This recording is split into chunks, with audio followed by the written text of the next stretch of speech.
흔히들 조선을 기록의 진심인 나라라고들 하는데요. 승정원 일기와 조선왕조 실록이 그 대표적인 예가 될 겁니다. 근데 이런 기록 정신이 어느 날 갑자기 하늘에서 뚝 떨어진 건 아니겠죠.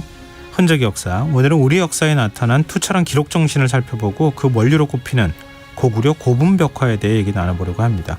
이규환 히스토리텔러 나와 계십니다. 안녕하세요. 안녕하세요. 네, 승정원 일기하고 조선왕조 실록, 조선시대 기록의 쌍두마차다, 뭐 이런 평가를 받죠. 네, 그렇습니다. 네. 조선왕조 실록의 경우는 1대 태조에서 25대 철종까지 472년간의 역사를 기록했는데 일제 강점기 때 이제 편찬했다 그래서 공식적인 그 실록 편수에서 빠진 고종, 뭐 순종 실록을 빼고도 888책 그리고 글자 수만 4,770만 자에 달하거든요.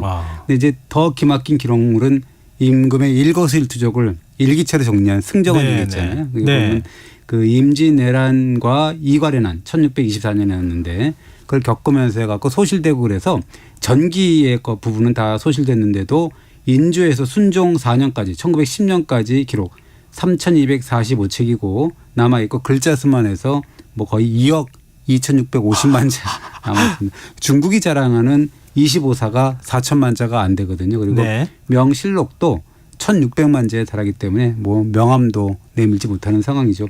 승정원 일기는 다 번역도 안 된 거 아닙니까? 된 지금 겁니까? 번역하려면 몇십 년 걸린다고 하죠. 그렇죠. 네, 지금도 계속 다 한자로 썼으니까. 한자도 저기 초소로 썼기 때문에 저 같은 사람은 모르.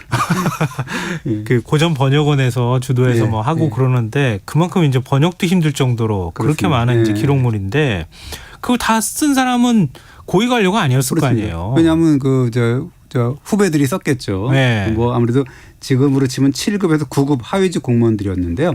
실록의 경우는 예문관 소속의 봉교, 대교, 검열인데 이분들이 2명씩 해서 8명입니다. 7급에서 8급, 9급까지고 8명이 2명씩 돌아가면서 임금 앞에서 기록을 했고 승정원 일기의 경우는 국왕비서실인 승정원 소속의 주서 7품이니까 7급 공무원 정도 되겠죠. 이 2명이 교대로 임금 때 서가지고 그 일거수일투족으로 기록을 했죠. 근데 조선이 왜 이렇게 기록에 집착했을까요? 그러니까는요. 그래서 그 답을 저는 조선 초의 사관인 민인생이라는 사람이 있습니다. 이분은 그 생물연대도 거의 안 나오고 그 기록이 별로 없어요. 그냥 사관으로서만 나오는 기록인데 아마 사관만 해갖고 이렇게 출세를 제대로 못하지 않았나 생각이 드는데. 그러니까 기록에 사관 누가 이렇게 하면서 남아있는 것밖에 없다는 거잖아요. 뭐 유배도 당하고 뭐 그런 것만 나와 있고 출세했다라는 기록은 뭐 별로 못 찾는데 그 1401년 그 4월 29일째 태종실록을 보면 거기에 나옵니다. 이 태종은 근데 이분이 진짜 명언을 남겼어요. 왜냐하면 태종이 편전에 이제 사관 민인생이 들어오니까 야 편전은 내가 편히 쉬는 곳이야.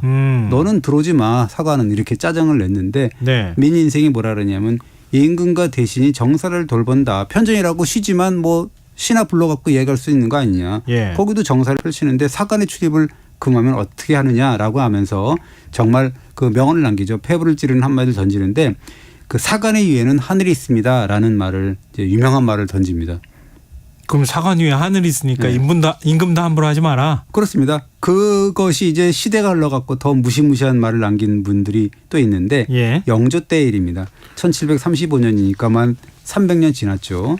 거기 그 영조가 하루는 새벽까지 대신들하고 밀담을 나누게 돼요. 왜냐하면 이 영조 보면은 이게 이복형이자 또 선왕인 경종을 둘러싸고 이렇게 독살설에 연루됐다라는 그런 이야기. 그다음에 노론과 소론의 당쟁 뭐 이런 것들 때문에 구체적으로 이런 걸 언급하면서 격정을 막 토로합니다. 내가 옛날에 뭐 그랬고 지금 그렇고 이런 식으로 격정을 토로하는 말을 하는데 그러다 보니까 별의별 말이 다 나오는 거예요. 그 말을 듣던 대신들이 지금 전하께서 하신 말씀은 정말로 너무나 망측해서 도저히 이거는 역사에 쓸 수가 없습니다라고 하면서 안절부절 못하면서 오늘의 밀담을 기록한 사관의 사초책을 불태워버리십시다라고 이제 이야기를 하거든요. 영조가 그런 대신들의 청을 받아들여서 밀담을 기록한 사관의 사초책을 불태워버리는데요. 사관들이 가만히 있지 않았을 것 같은데요. 그러니까요. 그래서 내 위에는 하늘이 있다고 이제 얘기한 사람이 하늘을. 근데 이제 문제는 뭐냐면 사초를 불태우니까 그 다음 날부터 계속 이게 더 설왕설래가 나오는 거예요. 대체 무슨 말을 냈기에 사초책을 했어라는 그런 또 억측이 나오고 수군수군되고. 그러니까 그러겠네요. 오히려 삽시간에 그런 말들이 퍼지게 되는 거죠. 그때 이제 전직 사관인 이덕준과 정의검이라는 사람이 득달같이 달려와서 영조한테 따지는데요. 이렇게 얘기를 하죠. 사초책을 불태우셨다고요?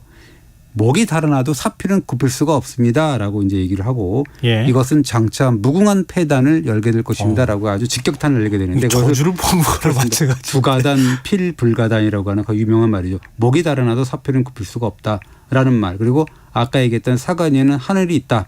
두 말이 정말 어떻게 보면 철저한 기록자 정신을 우리가 말해주고 있다라고 볼 수가 있습니다. 요즘으로 말하면 사관이 기자들인데 언론이잖아요. 얼마나 잘 열심히 창피한 느낌이 기록하고 있다 이런 생각이 드는데요.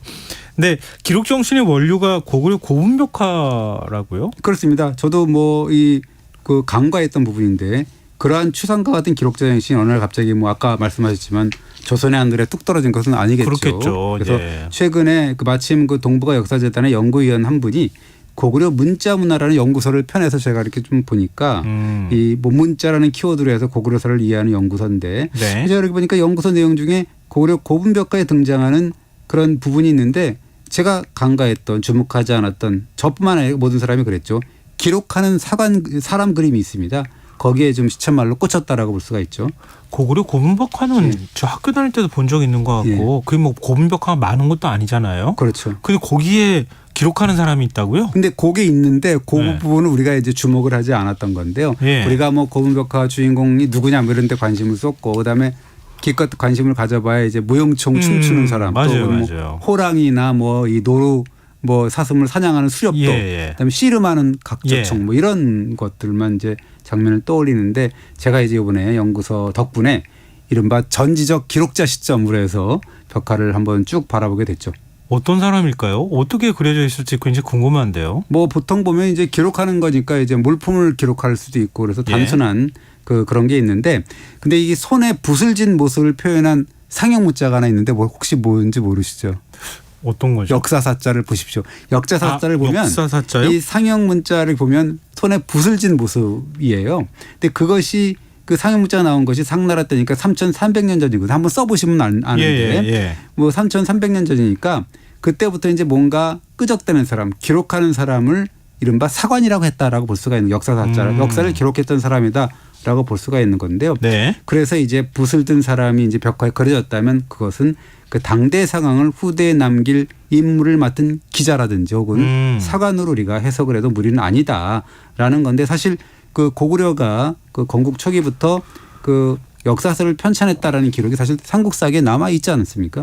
근데 실제로 남아있는 책은 없잖아요. 그렇습니다. 보면 백제에도 뭐 고흥이 썼던 서기 그다음에 신라에도 이사부가 편찬했던 국사가 있다고 했지만 역시 남아있지는 않는 거죠. 예. 그 남아있었으면 대박이었겠죠. 아, 그럼 네, 일본 사기 남아있다고 일본이 얼마나 자존심 세웁니까? 그럼 대단한 거죠. 네. 고구려 같은 경우는 영양왕 때인 600년에 대학 태학 박사인 이문진이 옛 사설을 5권짜리로 줄인 신집을 만들었다라는 기록이 있는데요. 예. 그 삼국사회가 그 신집의 편찬 소식을 전하면서 뭐라 그러냐면 고구려 건국 초에 어떤 이가 유인이라고 합니다. 어떤 이가 그 이 6이라는 100권짜리 역사서를 편찬한 바가 있다라고 소개를 했는데요. 네. 이 삼국사기가 언급한 그 어떤 이, 그 유인, 어떤 사람이 있다라는 건데 그 어떤 이가 바로 사관의 직분을 맡은 인물이었을 겁니다.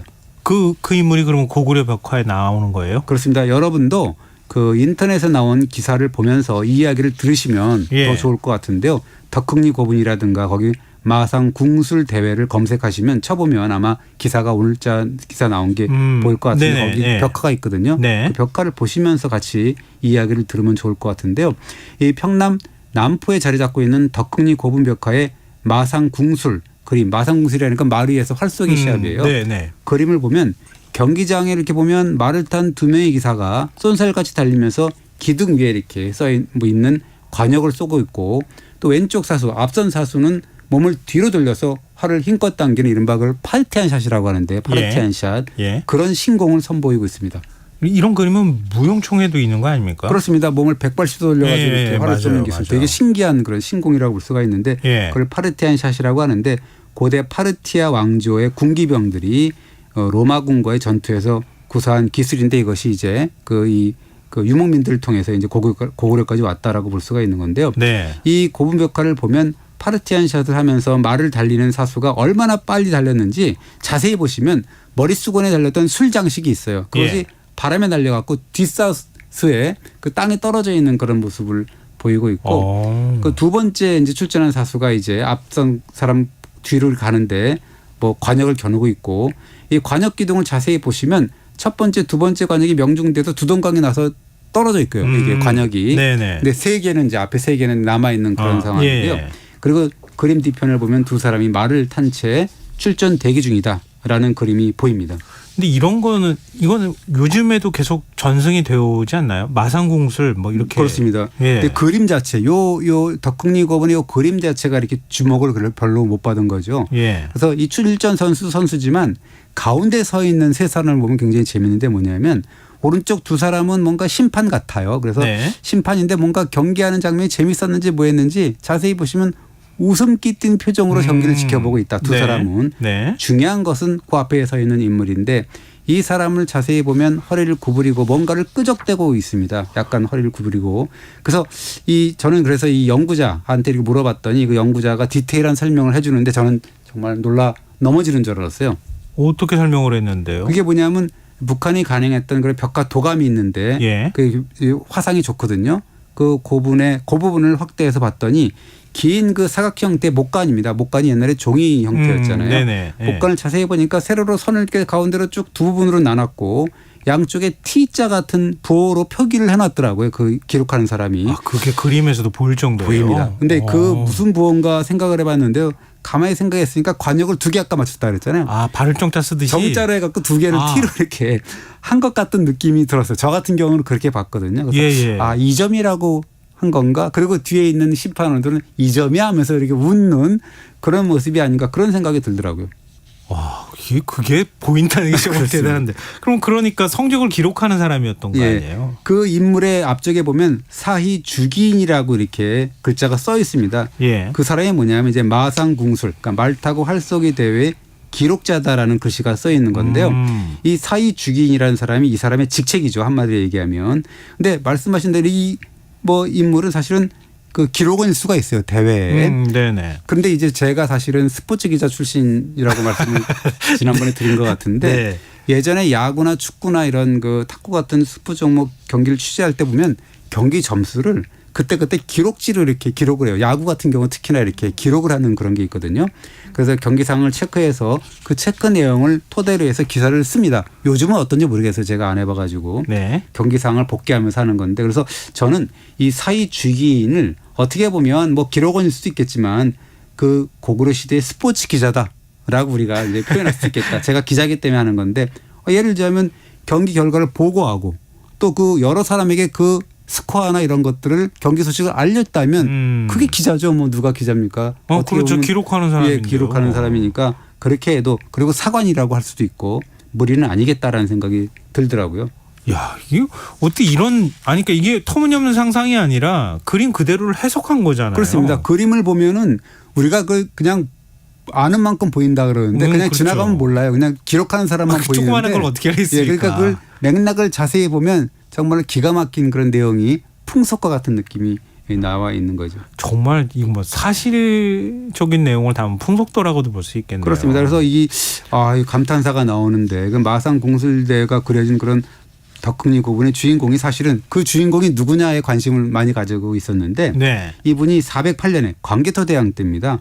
그때 죽은 유주자사 진이라는 사람이 무덤입니다.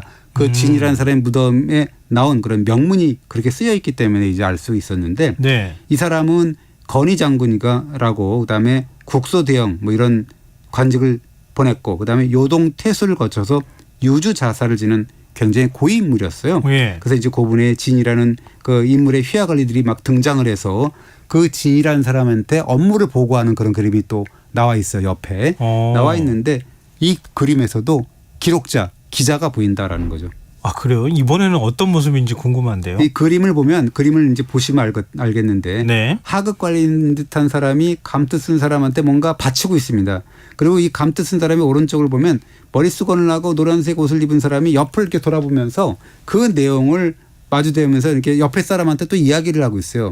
그리고 그 말을 듣고 있는 그 갈색 저고리를 입은 그런 검은 바지를 입은 사람이 그 내용을 받아쓰고 있는데 받아쓰고 있는 인물의 오른손에 붓이 있고 그 왼손에는 폭이 넓은 아까 얘기했던 목간, 종이 예, 역할의 예. 목간을 들고 있다. 그래서 어떻게 보면 이것도 뭐 단순하게 물품 목록을 적은 사람일 수도 있지만 진이라는 인물이 펼치고 있던 그런 지방 행정을 기록한 인물일 수가 있다. 뭐 이런 거고요. 그다음에 그 유명한 또 안악 삼호분의 벽화에도 그런 기록자가 등장을 합니다.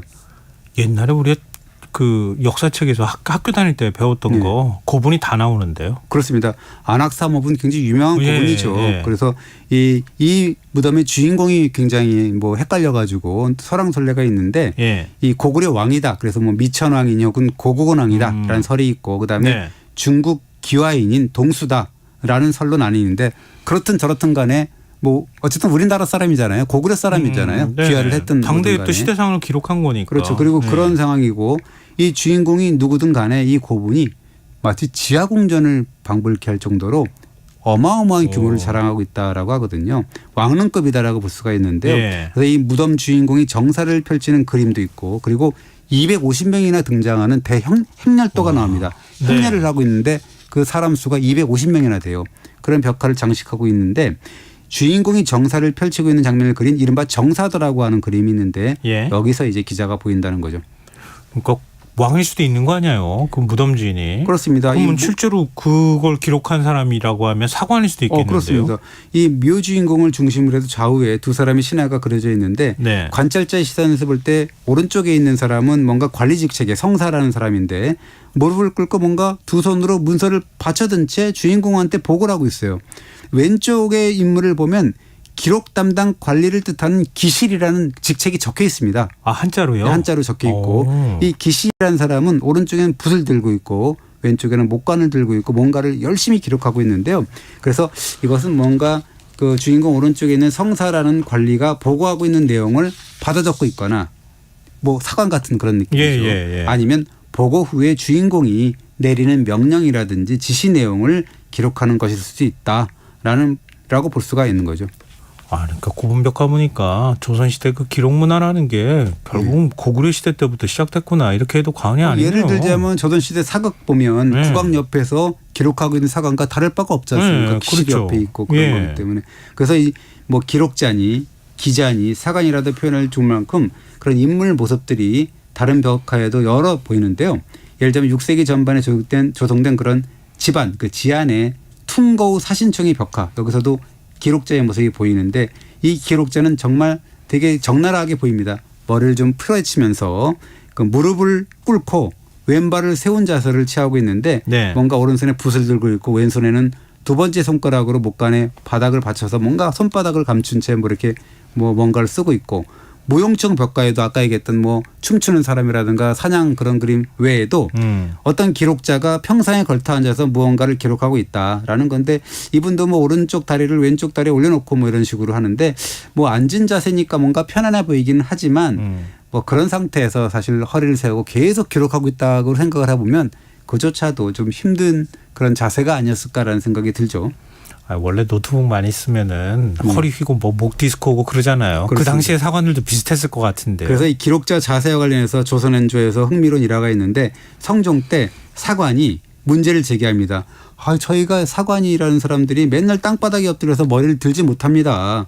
그리고 목소리만 듣고 용모를 그 성상의 용모를 보지 못하니까 사람을 제대로 구별할 수도 없고 옛 역사서를 보면은 발연이 얼굴빛이 변했다든지 용모가 태연자악했다든지 부끄러운 빛이 있었다든지 뭐 이런 식으로 어떤 표현이 있는데 지금 그 이렇게 그 무릎을 꿇고 머리를 못 드니까 아무도 볼 수가 없기 때문에 그것도 기록 못하지 않냐 이렇게 이제 얘기를 하는 거죠. 고개를 들고 쳐다볼 수가 없으니까 그러면 붙지를 못할 거 아니에요. 네, 그렇습니다. 그래서 그 성종이 뭐라 그러냐면 야 그럼 서서 기록하겠다는 거야라고 얘기하니까 거기서 이제 설왕설래가 나오는 거죠. 아무래도 건방지다. 뭐 그럴 수 있느냐라고 하는 사람들이 있는가 하면 그럼에도 불구하고 엎드려서는 제대로 쓸 수가 없으니까 대안을 마련해야 된다라는 주장도 나와서 성종이 절충안을 마련합니다. 이렇게 얘기를 하죠.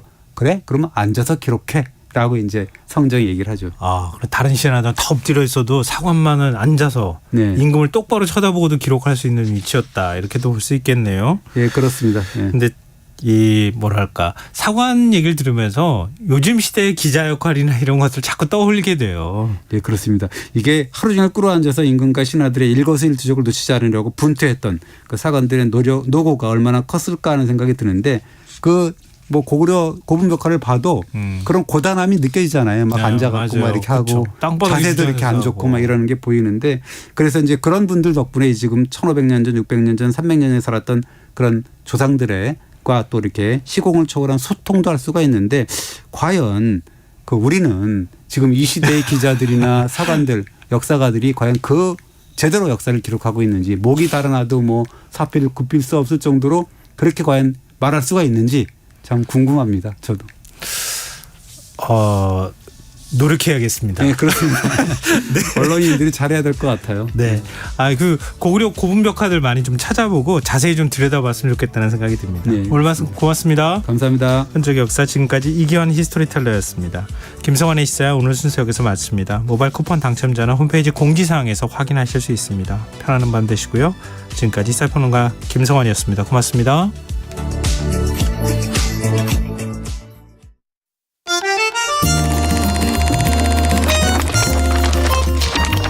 강유정의 영화관, 정여울의 도서관.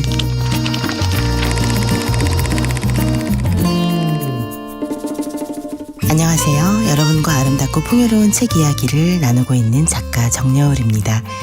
이번 주에 함께하는 책은 영화 애프터 양의 원작 소설 알렉산더 와인스타인의 Saying Goodbye to 양입니다.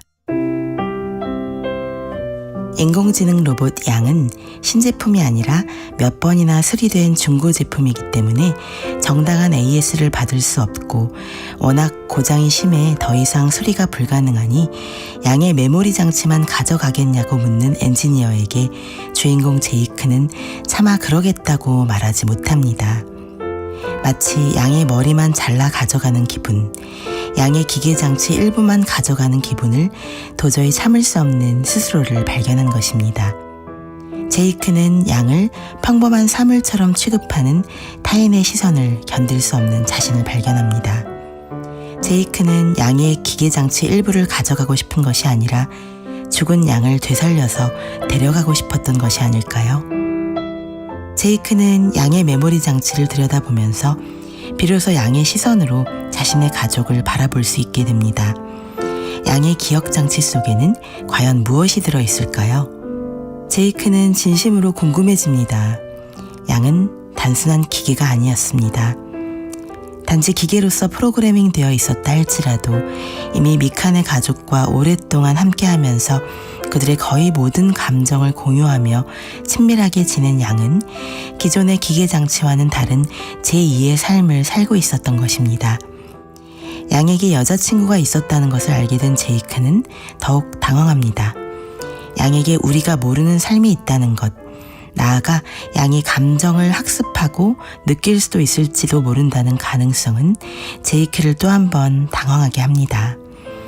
그러나 그것은 기분 나쁜 충격이 아니라 신선한 충격입니다.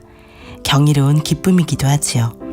미카와 함께했던 그 모든 아름다운 시간들이 안드로이드 양에게 소중한 의미를 지녔다는 것이 얼마나 기쁜 일인지요. 게다가 양은 그저 미카만을 바라보는 것이 아니었습니다.